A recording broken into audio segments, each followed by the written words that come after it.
The number 4 sat at the bottom of the report like something that had always been there waiting.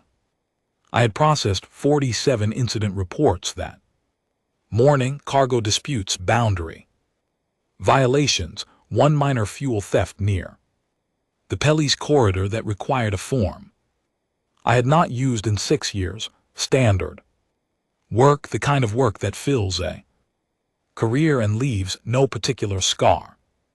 Then the 48th report arrived. I am Verith 9, diplomatic attaché, 3rd rank assigned to the Keth Imperial Adjudication Val. Threefold patience. I have served the Keth Compact for 212 cycles.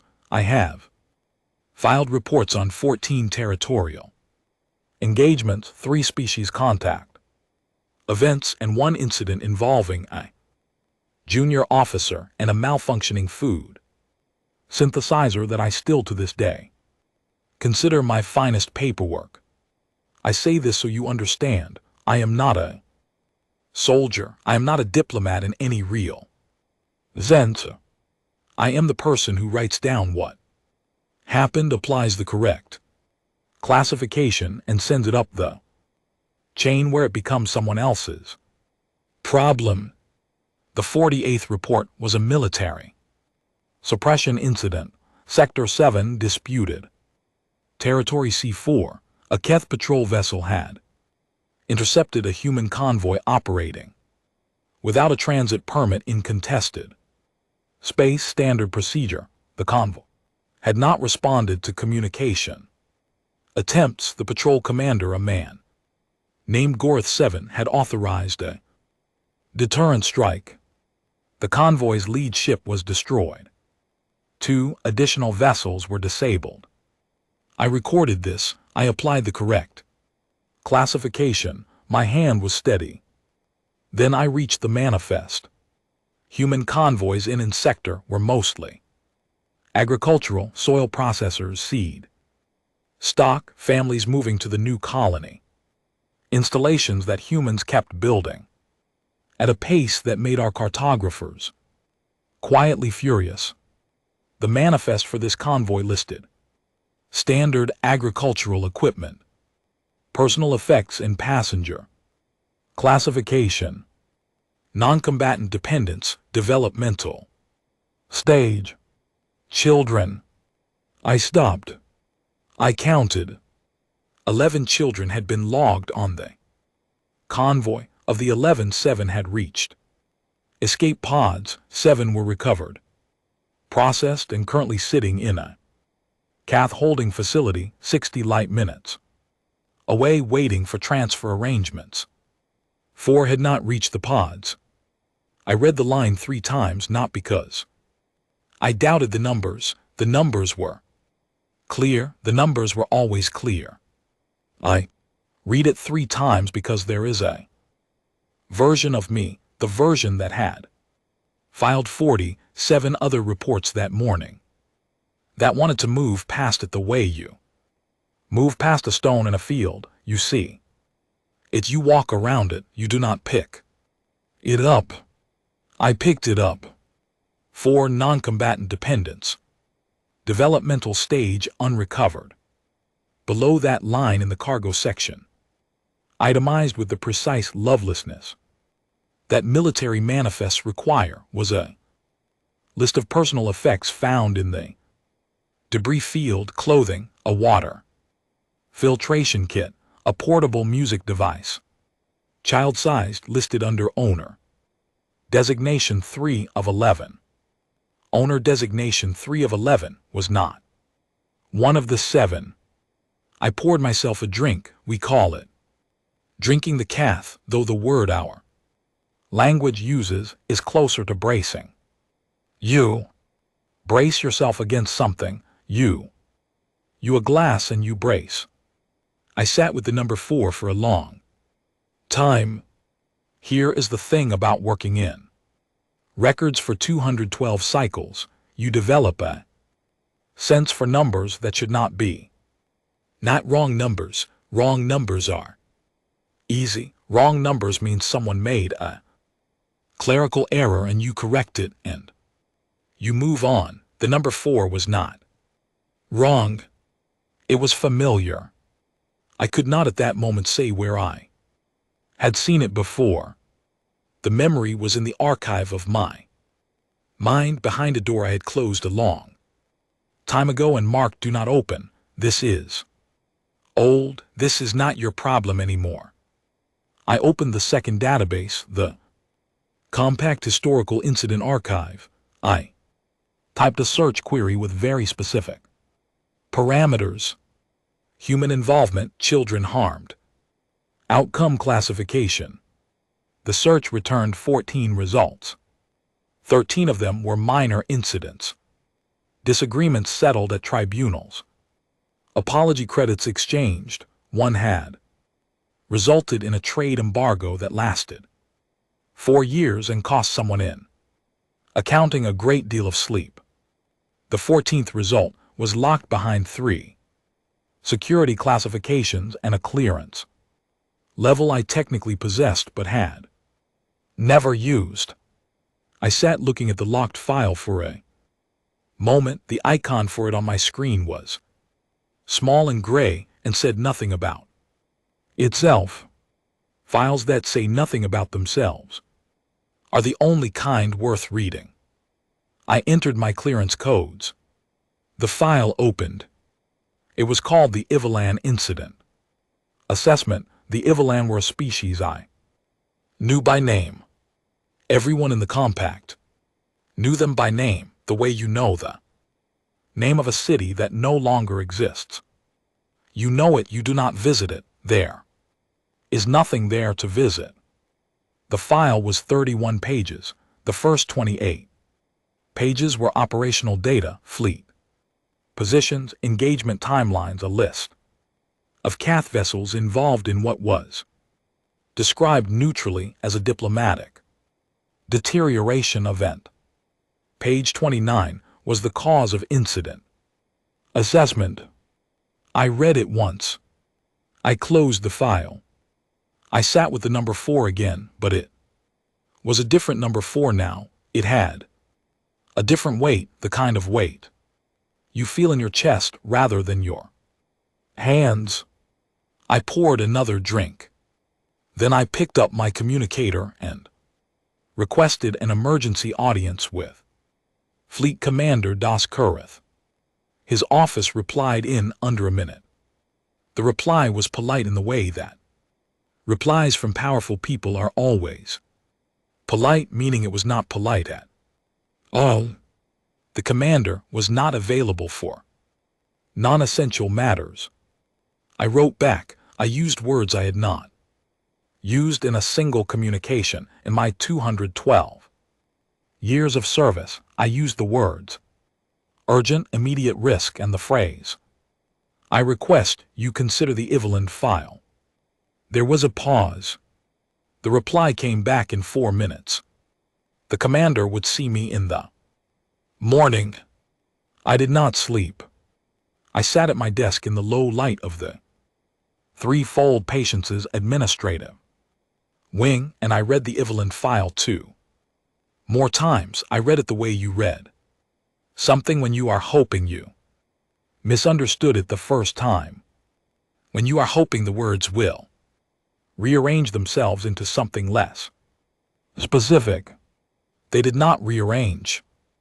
On my secondary screen, still open, was the manifest from the 48th report, the music device, the number 4, the name of the patrol commander, Gareth 7, who had filed his own report 2 hours after the incident, citing successful deterrence and minimal collateral impact. Minimal collateral impact. I have filed stranger reports. I have never sat awake all night thinking about one. By the time the ship's lighting shifted to morning cycle, I had written 3 different versions of what I was going to say to Duz Kara. The first version was careful, measured, the kind of language that career diplomats use when they want to be heard without being dismissed. The second version was shorter. The third version was 1 page. It contained 2 questions. I had written them down not because I planned to read from a page like a student, but because writing them made them real, and I needed them to be real before I walked into that room. The questions were: did we harm human children? Do we know what danger approaches? I folded the page. I put it in my inner coat pocket. I felt it there, light as paper, heavy as the Evelyn file. I went to see the commander. Duz Kara's office was the kind of room designed to make you feel small, not in the obvious way of low ceilings or oversized furniture, in the way of perfect order, every surface clean, every document filed, the kind of room that says without saying a word that everything here is under control, and the person standing in it is the source of that control. I stood in it and felt the paper in my pocket. He let me stand for 2 full minutes before he looked up from his display. This was a choice. I have worked with enough powerful people to know the difference between someone who is genuinely busy and someone who is making a point. Gareth was making a point. Vareth 9, he said. His voice was even. Commanders who have suppressed 40 species tend to develop even voices. You mentioned the Evelyn file. I did, sir. That file is sealed. I hold the clearance level to access it, sir. I accessed it. He looked at me the way a building looks at weather, not hostile, simply permanent, certain that the weather would pass. Sit down, he said. I sat. I told him about the 48th report. I told him clearly, using the exact language of the manifest.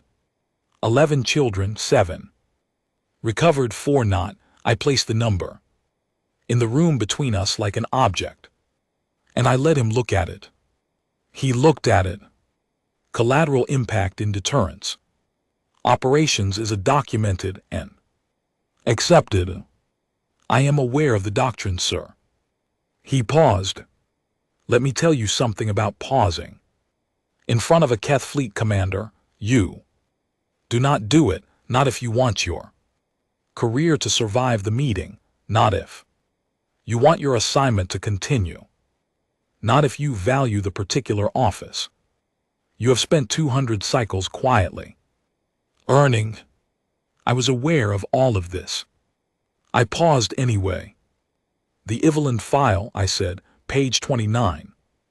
The cause of incident assessment, the field reads provoked. The Evelyn struck a human transport. Children were aboard.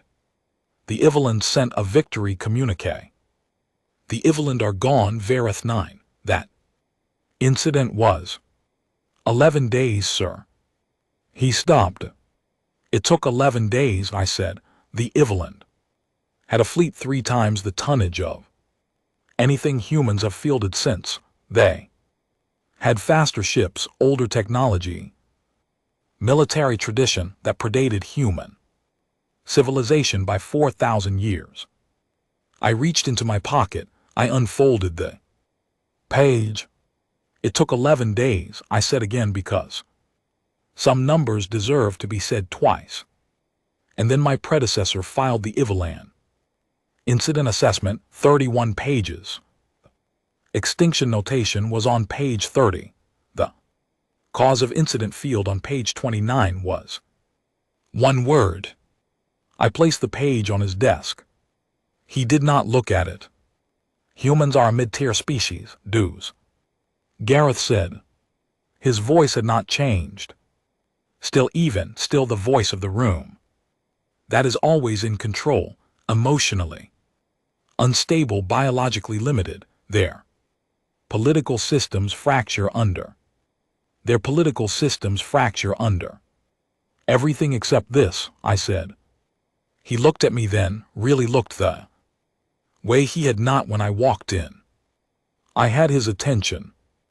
I wished I did not. Sir, I said, and my voice did. Something I had not planned. It cracked. Not broke, cracked the way old structures crack before they settle into a new shape. I have spent 212 cycles filing reports. I am very good at filing reports. I am perhaps the best on this vessel at filing reports. I have never, in 212 cycles, requested an emergency audience with a fleet commander. You requested it, here you are. Here I am, I said, because 4 children are dead because my predecessor filed a 31-page report on the Evelyn, and I have read it because Gareth 7 filed a routine deterrence report and called it minimal collateral impact, and because on my secondary screen right now there is an entertainment and news aggregate feed from the human colony networks, and for the last 6 hours that feed has been running completely normally. Doskareth frowned. That is a positive indicator. No, sir. The absence of alarm is. The absence of alarm in a human response is not a positive indicator. I leaned forward. I was not supposed to lean forward. It is the last positive indicator we will receive. Humans alarm before a response, the way that ocean storm before a wave. The storm is visible. You can prepare for the storm.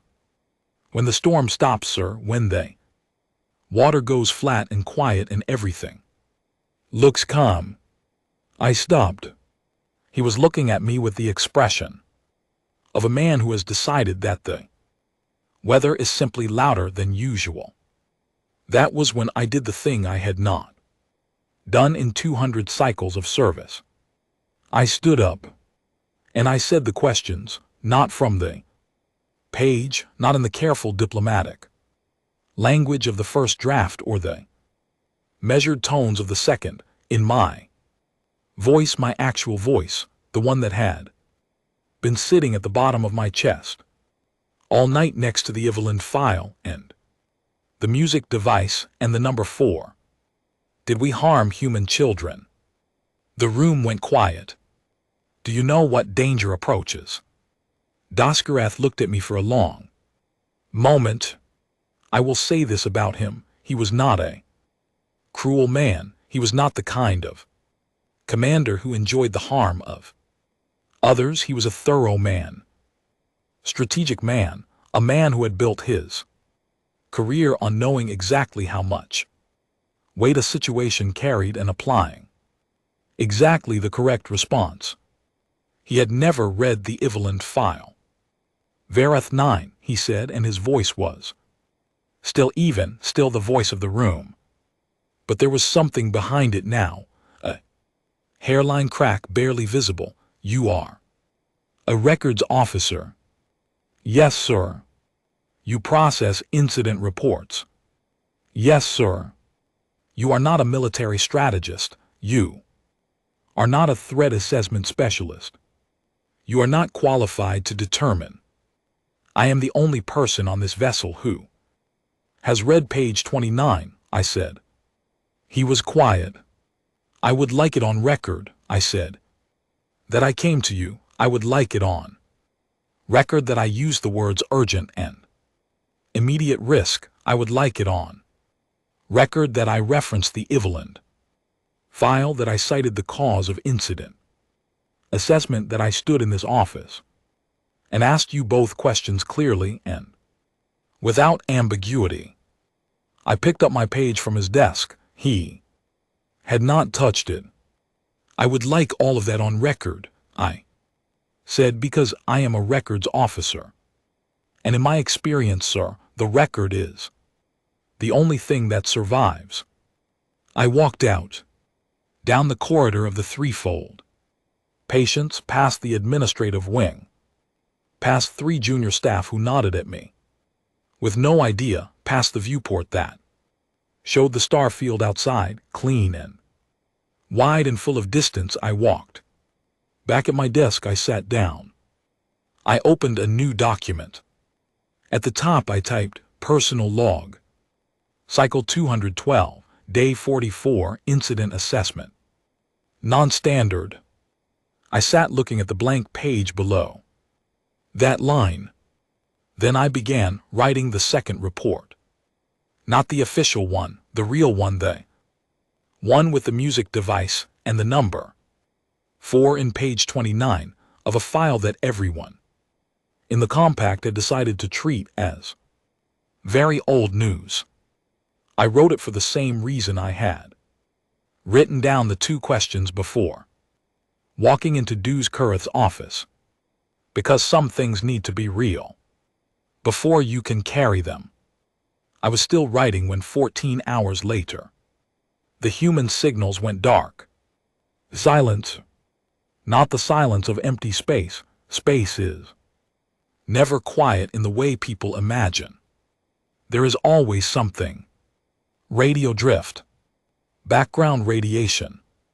The constant low conversational noise of a civilization going about its business.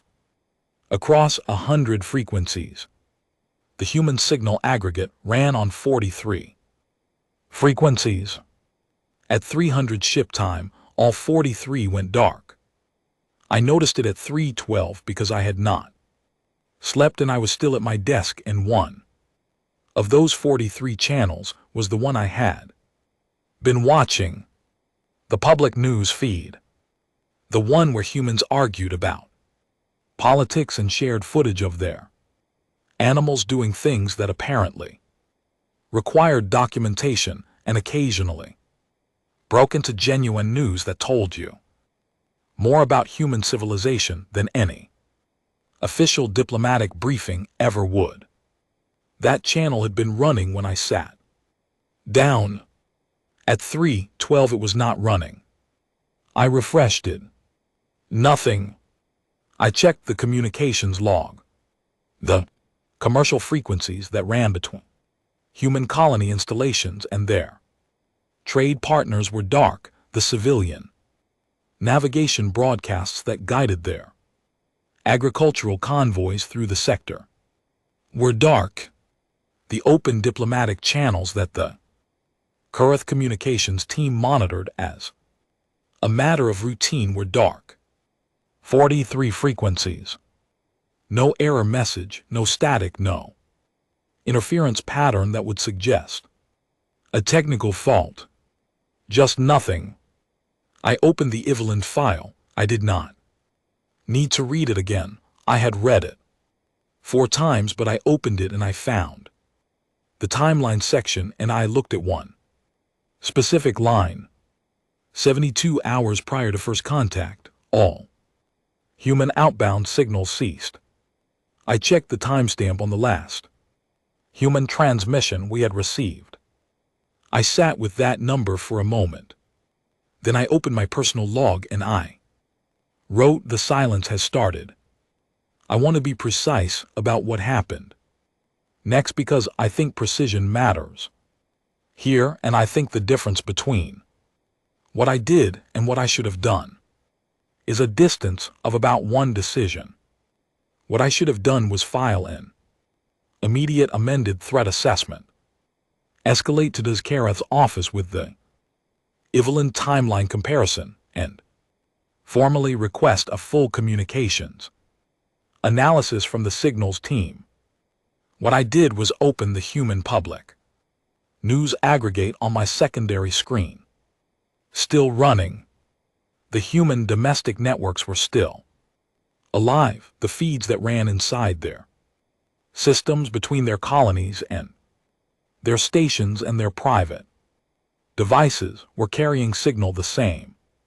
As always, a news report about agricultural yields, a public debate about shipping routes, a man named Owen, identified as a community council representative on one of the outer colony installations, speaking at length about water reclamation priorities. Humans were still there. They had simply stopped talking to us. That distinction, that precise and specific distinction, The difference between a civilization that has gone dark and a civilization that has chosen deliberately and selectively to direct its silence at you and you alone. That distinction was the Evelyn file in 6 words. They did not go silent because they had nothing to say. They went silent because what was coming did not require announcement. I started packing. Not in an obvious way. I am a records officer. I am very good at doing things that look like something else. I began the process of backing up my personal files to the emergency archive drive I kept in my lower desk drawer. I cataloged my physical materials. I reorganized my clearance documentation. I also sent a message to a colleague, a woman named Grace who ran logistics on the compact civilian transit hub 3 sectors away, and I told her in the language we used for cargo routing, which means something different than cargo routing, that she might want to look at her own transfer options in the near future. She replied in 4 minutes. She asked if I was being serious or if I was being Verath 9. I told her there was no longer a meaningful difference. She began her own quiet packing at 400. At 6:30, the Keth Signals team filed a preliminary report, technical malfunction in the human communications array, possible solar interference. They expected restoration within 6 to 12 hours. I read the report. I did not respond to the report. I noted in my personal log that the Signals team had not read the Evelyn file. Most people had not read the Evelyn file. This is the thing about sealed documents. The sealing does not make them dangerous, the forgetting does. At 900, I made a decision that I have thought about many times since. I pulled every piece of academic literature the compact had collected on human physiology, not military capability, assessments, not weapons analysis, science, the biology, the papers that researchers had written about how human bodies operated under stress conditions. I want to tell you what I found because I think it is important, and because I think it explains something that no military assessment in the compact's history had ever correctly explained. Humans are by most physical measurements unremarkable. Their bodies are soft in the way that biological tissue is soft. They have no natural armor. Their sensory range is limited compared to most species in the compact. They get cold, they get tired, they require water in quantities that their commanders historically treated as a logistical liability. The papers I read were not about those things. They were about what happens to a human body when it is placed under severe threat. A human body under threat releases chemical compound that the researchers described with the Keth equivalent of the word energizing. I found that translation insufficient. After reading 3 more papers, the compound does not simply energize. It restructures priorities, pain signals are rerouted, reaction time improves. Decision-making, already fast by galactic comparative standards, becomes faster, not impaired, not frantic, faster and cleaner. The way a blade is not faster when it is longer, but when it is sharper. And here is the part I sat with for a long time. This response is not limited to trained military personnel. Every human does this. The agricultural worker, the council representative, the parent. Every human body carries this capability. The way you carry a tool in a pocket. You do not think about it until you need When you need it, your hand goes to the pocket without instruction, without hesitation, without the long deliberation of strategy. It simply happens. Humans call the compound adrenaline. They know about it, they teach it to their children in biology classes. They have written poems about it. There is an entire category of human entertainment built around artificially triggering it so that people can experience it for pleasure, a species that recreates the sensation of crisis for enjoyment. I closed the research files.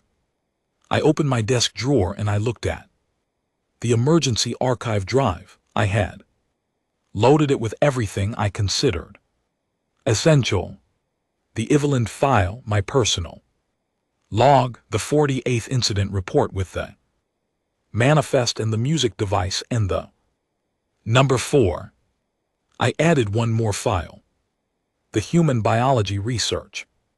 I added it because I thought whoever read my records after this should understand what was coming, not in the way that military assessments described it as a force to be measured and countered, but in the way that the biology described it, a species that loves its children the way humans love their children, combined with a body that turns grief into a sharpened instrument.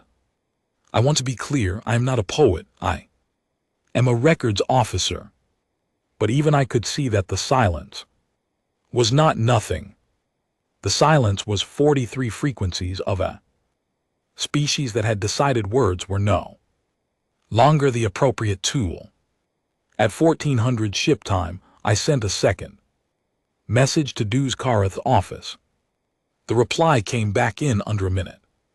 This time, the commander was reviewing the communications analysis. He would address the situation through appropriate channels. He thanked me for my continued diligence. I filed the reply in my records. At 1600, the silence entered its second day.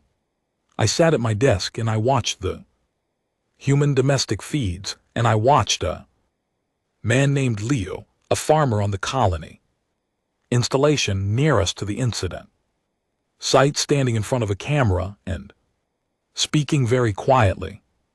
He was speaking about his daughter. Her name was Ellie. She was 6 years old. She had been on the convoy. He spoke her name once. Then he looked at the camera with the expression of a man who has already decided something and is simply waiting for the world to catch up to the decision. I turned off the screen. I braced myself, and I waited.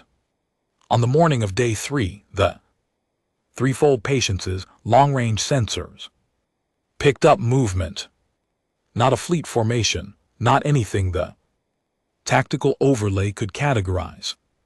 Immediately, the sensor officer, a young man named Cole, who had been assigned to the vessel 8 months ago and still had the look of someone who expected his career to be interesting in manageable ways, filed a preliminary contact report at 7:40 and described the readings as anomalous. Anomalous. I read his report and I wanted to sit him down and tell him gently that the word he was looking for was not anomalous.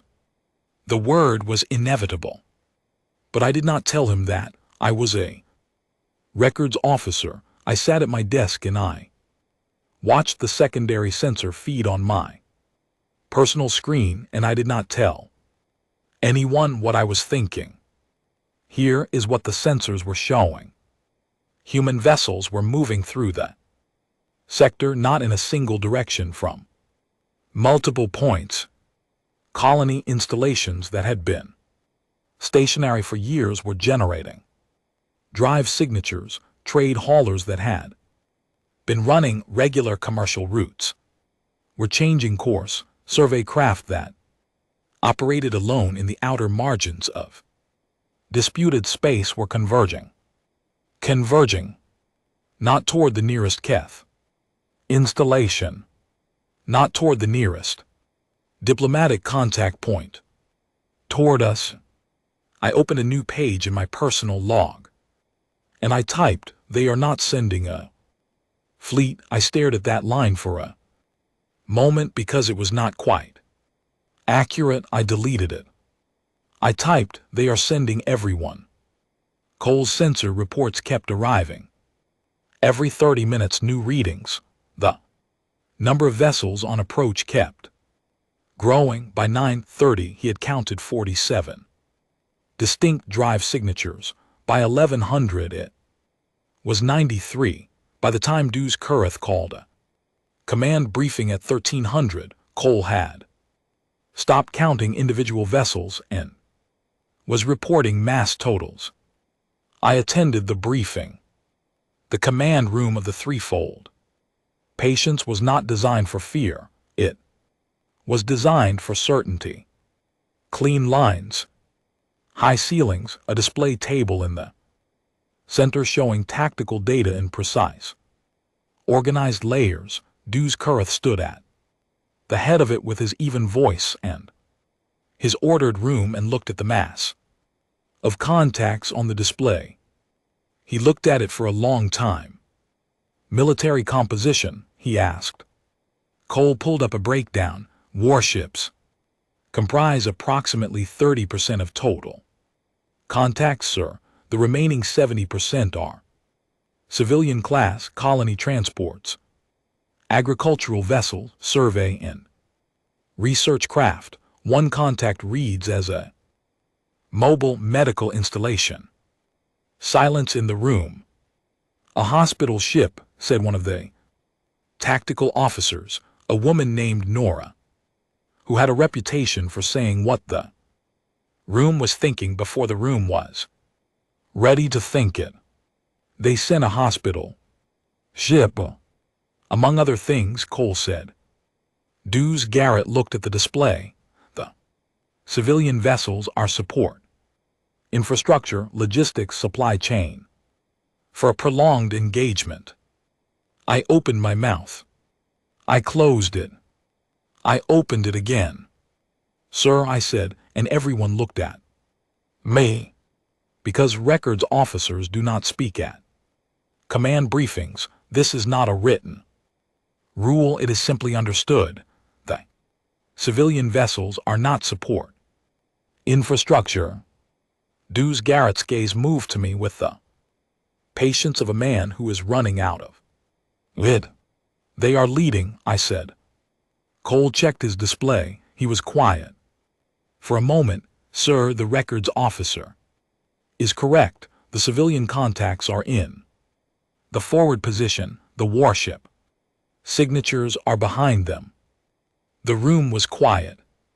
"The parents are leading the fleet," I said, and I heard my own voice say it. And I sat with what that meant in a way that I do not think anyone else in that room had the context to sit with. A man named Leo standing in front of a camera speaking his daughter's name once, then looking at the lens with a face that had already decided. He was out there somewhere in a colony hauler in the forward position ahead of the warships. Duz Garrett ordered a full tactical response. He ordered it with the voice of a man whose room is still in order, who still believes that control is a thing that lives in clean surfaces and organized displays. I left the briefing. I returned to my desk. I did something that I have never fully explained to anyone who has asked me about this period, because it is not a heroic action and it is not a strategic one. It is simply the thing I did. I opened a communications channel, a single channel on the human diplomatic frequency that had been dark for 3 days. I sent a contact request. I identified myself as Verith 9, diplomatic attaché. Keth Compact threefold patience, I said. that I was not a military officer.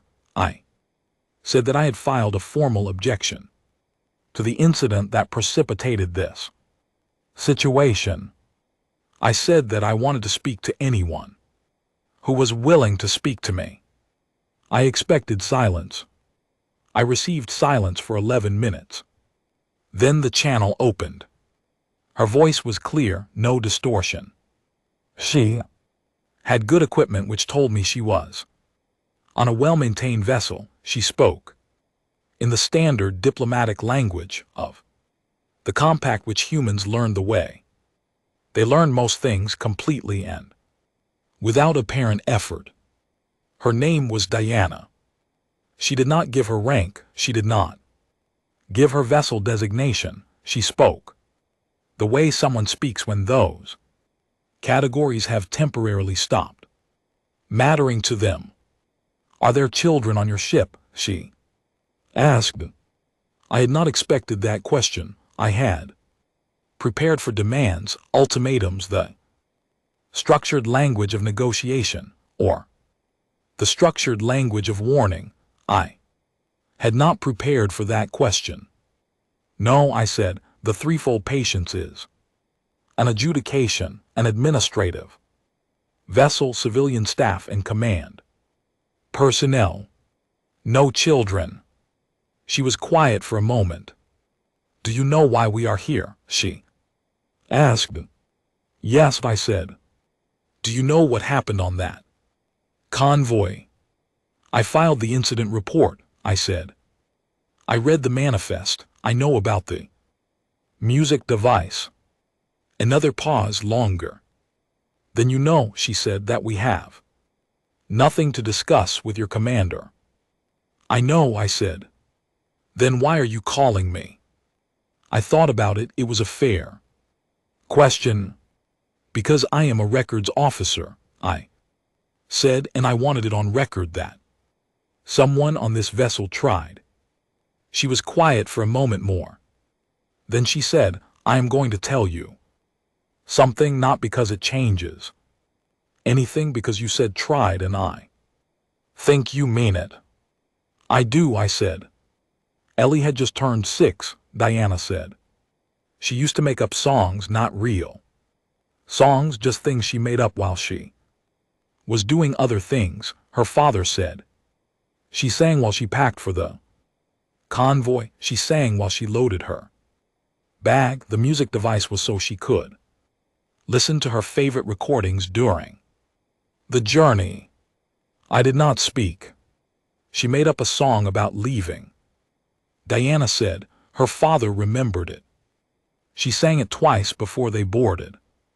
I sat at my desk in the administrative wing of the threefold patience, and I held the channel, and I did not say anything because there are moments when saying anything is the wrong action, and a records officer should know that better than most. I have nothing to say to your commander, Diana said again. I know, I said. The channel closed.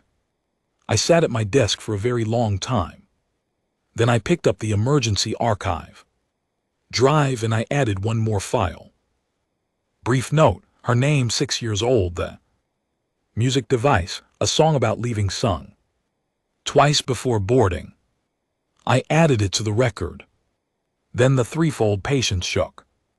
Not a collision, the ship structure, carrying sound in a way that meant something large and irreversible had happened at a significant distance. Cole's sensor reports stopped being 30 minutes apart. They became continuous. The tactical channel lit with dues. Kareth's voice, even and measured, directing responses I already knew were insufficient. I sat at my desk. I did not run. I sat and I wrote in my personal log. The record exists. The record is complete. The record says we tried and we did not try enough, and the distance between those two things is 4 and a music device and a song sung twice. The ship shook again. I held the archive drive in both hands. and I waited to see what the record would have to hold next. I am writing this from the transit hub at Sector 9, where I have been for 42 days in a small office that belongs to Grace, who let me use it because she has known me long enough to understand that I process things by writing them down. She also let me use it because she began her own quiet packing at 400 on the night the signals went dark, and she considers this a debt I do not actually owe her, but she is the kind of person who keeps accounts anyway. The threefold patient survived. I want to be precise about what that means. The vessel is intact. Most of the personnel are accounted for. Dues Gareth is alive, which I was not certain of at several points during the 7 hours following my conversation with Diana, and which I consider neither a relief nor a tragedy, but simply a fact that belongs in the record. The Cath Admiralty, as an operational structure, is a more complicated question. I will come back to that. The first thing I want to record, because I think it is the most important thing, is what the engagement looked like from my desk. I did not go to the observation deck. I did not attempt to watch from any viewport. I sat at my desk in the administrative wing with the sensor feeds and the communications logs on my screens, and I watched the engagement through numbers and signals the way I have watched everything in my career. What I saw was this. In the first 40 minutes, the Cath fleet responded in the standard tactical formation. Every procedure that 200 years of military tradition had refined was executed correctly. Dues Gareth issued commands with the calm of a man whose room has always been in order. The tactical officers performed their roles. Everything was correct. The humans did not engage in the way the standard tactical formation was designed to counter. The warships, the 30% that Cole had identified, did not advance in a line. They fragmented, distributed. They moved in directions that our tactical overlay kept trying to classify and kept failing to classify, because the overlay was designed to predict responses based on known military doctrine, and what the human warships were doing was not following any doctrine the overlay recognized. Cole told me later, weeks after, that he had watched the tactical display for those 40 minutes and felt that he was trying to read a language he had never been taught. Meanwhile, the civilian vessels, the 70% that were in the forward position, did something that no one in the command room had an explanation for in real time. They stopped. They held position between the two fleets, and they did not fire, and they did not retreat, and they did not advance. They simply remained. Cole said it was the civilian vessels that broke the tactical officers first. Not the warships, not the weapons fire. The colony haulers and the agricultural transports and the medical installation, holding position, silent on all channels, unmoving. The tactical overlay kept trying to calculate their purpose. It generated 17 different threat classifications. None of them felt correct, Cole said, because none of them accounted for why a colony hauler full of non-military civilians would hold position in a combat zone. I knew why. They were not there as weapons. They were there as witnesses. A civilization does not send its civilians into a combat zone to assist with targeting solutions. It sends them because there is a thing that needs to be seen by the people it happened to. A reckoning is not only a military Event, a reckoning is attended. The parents were there to attend. The engagement lasted 7 hours. I will not go through it hour by hour, because I do not think the tactical details are what this record needs. The tactical details exist in Cole's sensor logs and in the official compact incident assessment and in 3 separate military analysis documents that I have been asked to review and contribute to and have declined because the tactical details are not what I know about this event. What I know is the number 4. What I know is the music device. What I know is Diana's voice on a clear channel telling me about a girl named Ellie who made up songs while she packed at 1400 on the day of the engagement. The Cath Fleet's operational capacity dropped below the threshold that Dews Carruth had established as the point of mandatory withdrawal. He gave the order. The threefold Patience, being a non-combat administrative vessel, had already been directed away from the engagement zone by then, which is why I'm writing this from Grace's office at Sector 9 instead of writing nothing from nowhere. The withdrawal was accepted. The humans let the threefold Patience go. I want to be careful about what I say next because I have thought about it for 42 days and I still do not think I have the correct words, but I will try, because that is what the record requires. In the 42 days since the engagement, I have spoken to 14 people who were also present on the threefold Patience. Officers, administrative staff, Cole. Once over a very long meal at a transit hub canteen where neither of us ate very much. Every one of them, when I asked what they remembered most clearly, gave a different answer. Some remembered the weapons fire, some remembered Dews Carruth's voice on the command channel.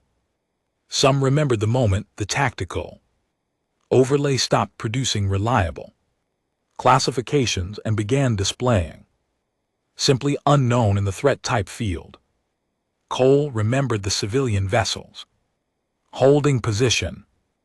I remembered the channel I opened and the voice that answered and a song sung twice before boarding.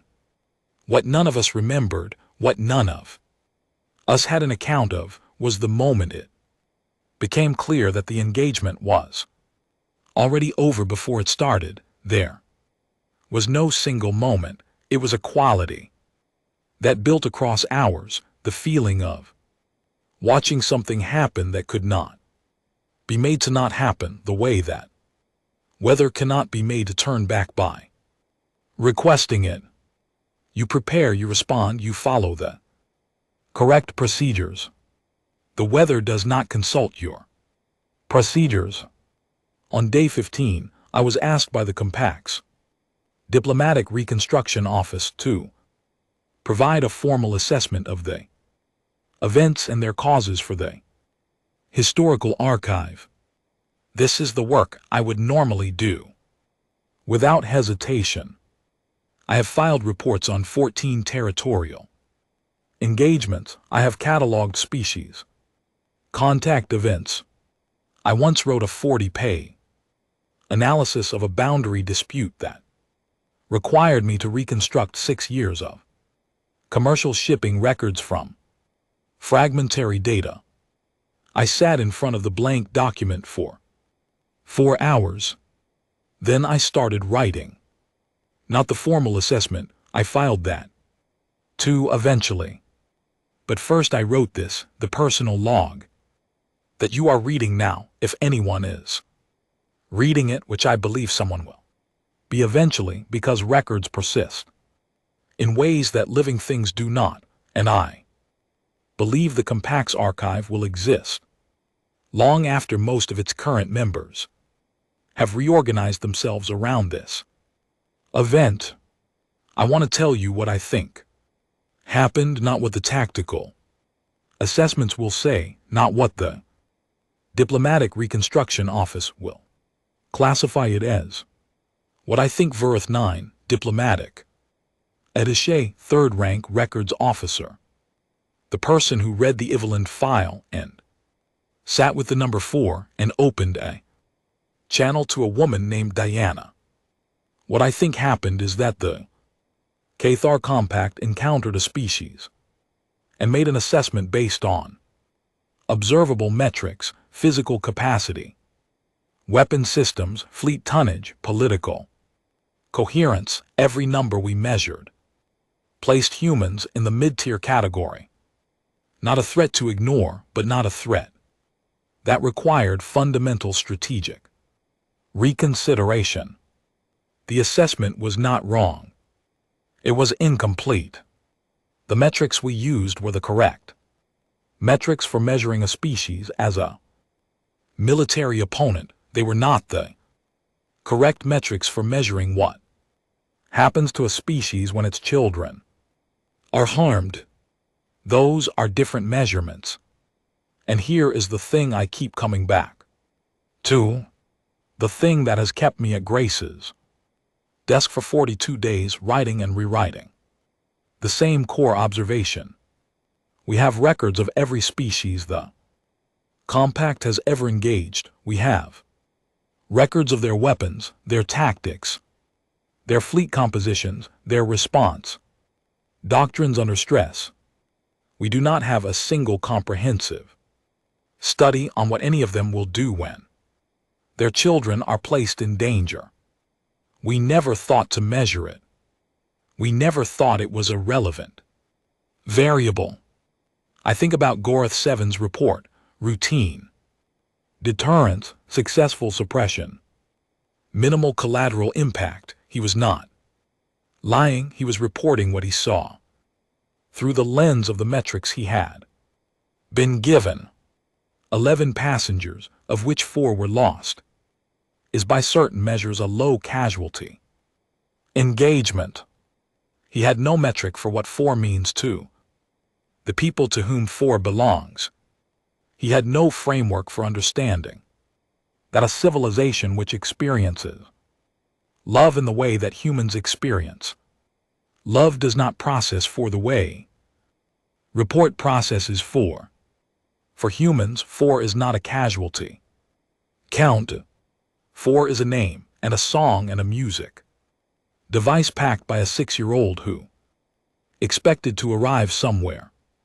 4 is the reason a man named Leo stood in front of a camera and spoke his daughter's name once and then said nothing else because there was nothing else to say that the expression on his face was not already saying.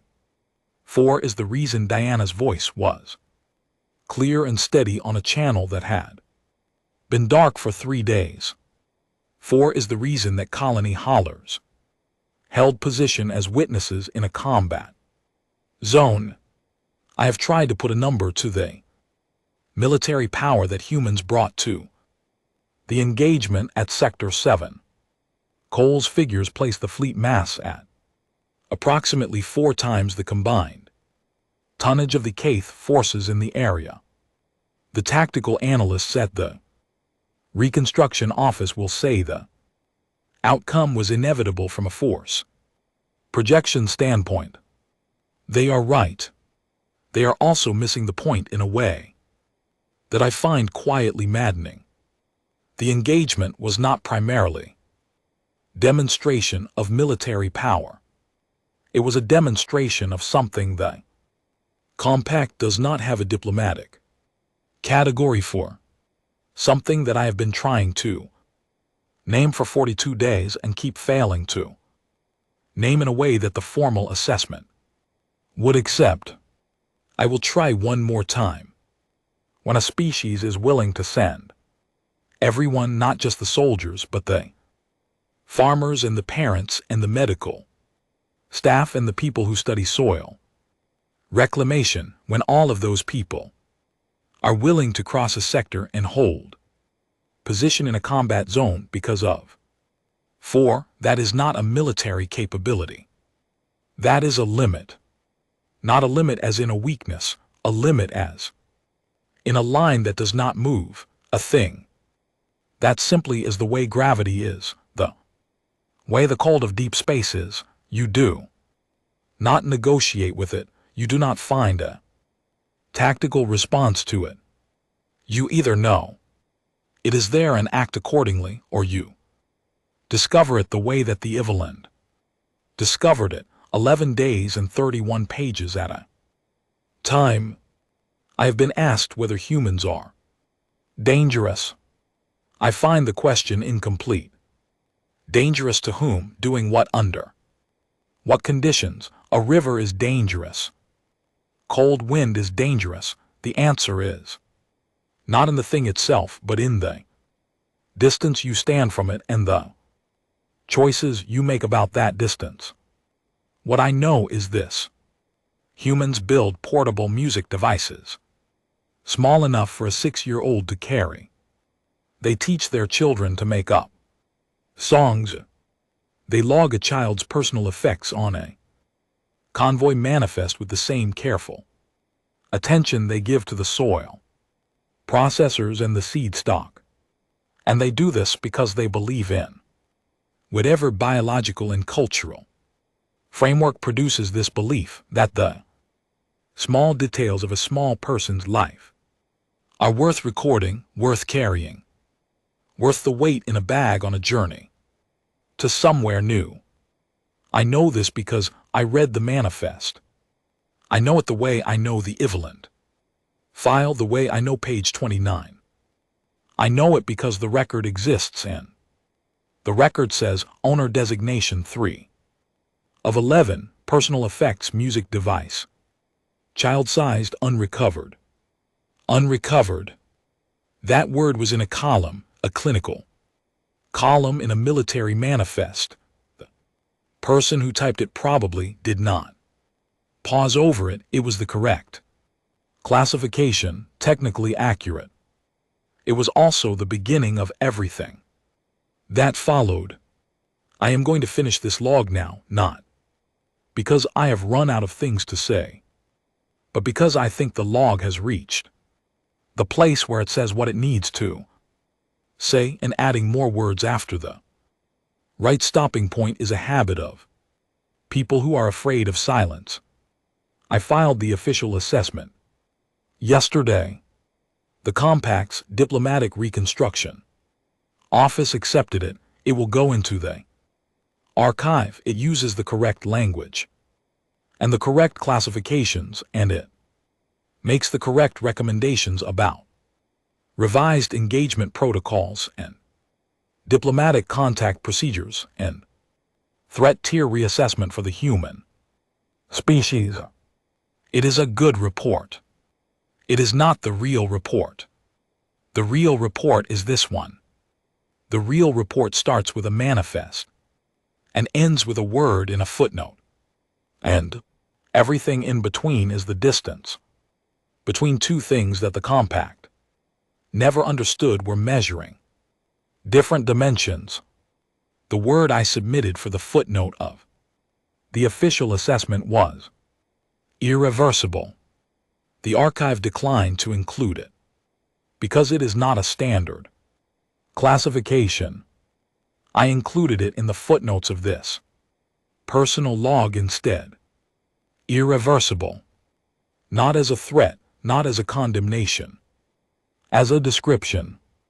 Some things once done cannot be undone.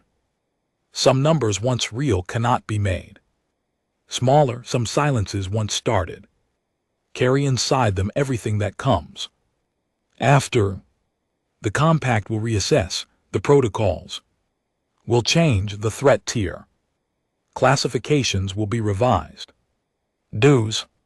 Gareth will write his own account, which different from mine in the ways that powerful people's accounts always differ from the accounts of records officers.